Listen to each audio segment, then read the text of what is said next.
رسمت خان ایک زخم چہرے والا خطرناک شخص تھا۔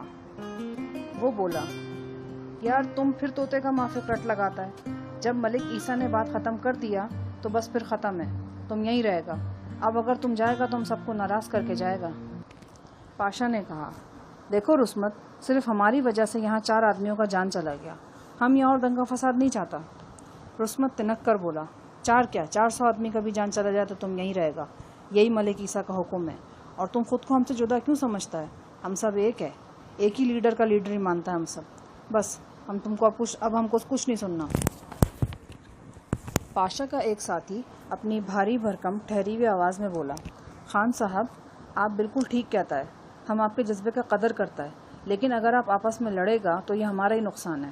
لشکر خان کے ارادے مجھے کچھ اچھے نہیں لگے۔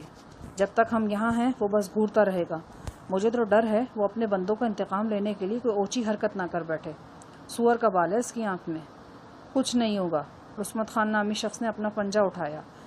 کسی کی کیا مجال کے سردار کے سامنے گردن بھی سیدھی کرے۔ پاشا کا ساتھی بولا، میں گردن سیدھی کرنے کی نہیں، پیٹھ میں چھرا گھونپنے کی بات کر رہا ہوں، آپ ذرا سمجھنے کی کوشش کریں۔ وہاں ہونے والی گفتگو سے میرے لیے یہ اندازہ لگانا مشکل نہیں تھا کہ جلسہ عام کی فائرنگ کیس میں ملوث ہو کر ان 3 افراد نے عیسیٰ جان کے پاس پناہ لے رکھی ہے، جبکہ لشکر خان نامی کوئی دوسرا شخص ان کے یہاں رہنے کے خلاف ہے، اور اس کا خیال ہے کہ ان پناہ گزینوں کی وجہ سے پولیس اس ٹھکانے تک پہنچنے کے لیے سرگرم ہو جائے گی۔ اس معاملے پر ہونے والی تلخ کلامی کے نتیجے میں چند روز پہلے شنکر مشتعل ہو کر 4 افراد کو زندہ جلا چکا ہے۔ اس واقعے سے یہ معاملہ گمبھیر تر ہو چکا ہے اور اب یہ پناہ گزیر افراد یہاں سے چلے جانا چاہتے ہیں۔ میں سوچنے پر مجبور ہو گیا کہ یہ لشکر خان کون شخص ہے جو عیسیٰ خان اور شنکر سے اختلاف رائے کی جرات کر رہا ہے اور 4 ساتھیوں کا نقصان کرا کے بھی اپنے موقف پر ڈٹا ہوا ہے۔ اچانک کمرے کا دروازہ دھماکے سے کھلا اور ایک شخص ہانپتا ہوا اندر داخل ہوا۔ یہ سب مشین گن والا وہی فربہ اندام شخص تھا جسے میں نے ایس پی برکت، صوبیدار مرجان اور باجوہ وغیرہ کا پہرا دیتے دیکھا تھا۔ وہ کمرے میں گھسا تو سب سوالیہ نظروں سے اسے دیکھنے لگے۔ اس نے مقامی زبان میں کوئی سنگین اطلاع حاضرین کو پہنچائی۔ ایک دم سب لوگ باہر کی طرف لپکے۔ ان کے چہروں پر شدید تناؤ نظر آ رہا تھا۔ یہ خیال برق کی طرح میرے ذہن میں کوندا کہ ابھی یہاں بالی خان اور نوجوان پہرے دار کی بات کی گئی ہے۔ نوجوان پہرے دار تو مر ہی چکا تھا، عین ممکن تھا کہ بالی خان بھی عدم آباد سدھار گیا ہو اور اب دونوں لاشیں چشمے کے قریب دیکھ لی گئی ہوں۔ اس وقت مجھے سب سے محفوظ جگہ چھت نظر آئی۔ چند قدم بائیں جانب ہٹ کر میں نے ایک کھڑکی کی چوکھٹ پر پاؤں رکھا اور اچک کر منڈیر تھام لی۔ پھر رائفل چھت پر رکھ کر میں نے کلائیوں پر زور دیا اور بآہستگی اوپر پہنچ گیا۔ میرا اندازہ درست تھا۔ چشمے کے قریب میں میانی کے پیڑوں میں لالٹینیں گردش کر رہی تھیں اور تیز لہجے میں باتیں کرنے کی آواز آ رہی تھی۔ پھر ان آوازوں میں کسی مرد کے دھاڑے مار مار کر رونے اور کسی عورت کے چیخنے چلانے کی آوازیں بھی شامل ہو گئیں۔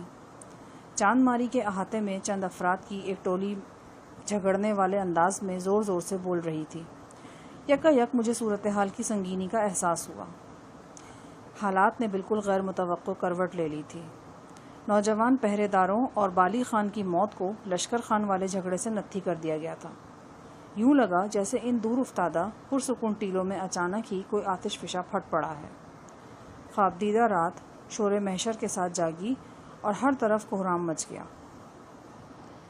چھت پر اوندھے لیٹے ہوئے میں نے دیکھا 10-12 افراد کی ایک مسلح ٹولی رائفلیں لہراتی اور للکارتی ہوئی ڈھلان کی طرف بھاگی۔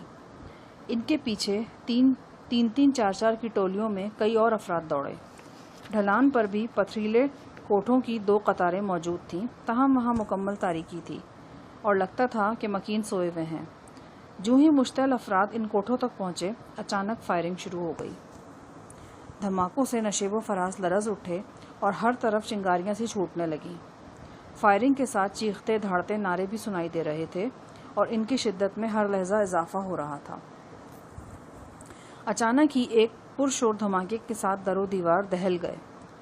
شک کی کوئی گنجائش نہیں تھی، لڑائی میں دستی بم استعمال ہوا تھا۔ پھر یکے بعد دیگرے ایسے ہی 2 دھماکے اور ہوئے۔ میں نے دیکھا ڈھلان پر واقع ایک مکان سے شعلے بلند ہو رہے ہیں۔ فائرنگ اب دو طرفہ ہو رہی تھی اور اس کا دائرہ وسیع ہو رہا تھا۔ میں چھلانگ لگا کر چھت سے اترا اور بھاگتا ہوا اس کمرے تک پہنچا جہاں ایس پی برکت اور صوبے دار مرجان سمیت تمام افراد بند تھے۔ اب دروازے پر کوئی متنفس نظر نہیں آ رہا تھا۔ میں نے رائفل کی نال آہنی تالے پر رکھی اور اوپر پہلے 2 فائر کیے۔ تالا ٹوٹ کر لٹک گیا۔ دروازہ کھول کر میں اندر داخل ہوا تو سب لوگ اسی طرح الٹے سیدھے پڑے نظر آئے۔ انہیں کچھ ہوش نہیں تھا کہ باہر کیا قیامت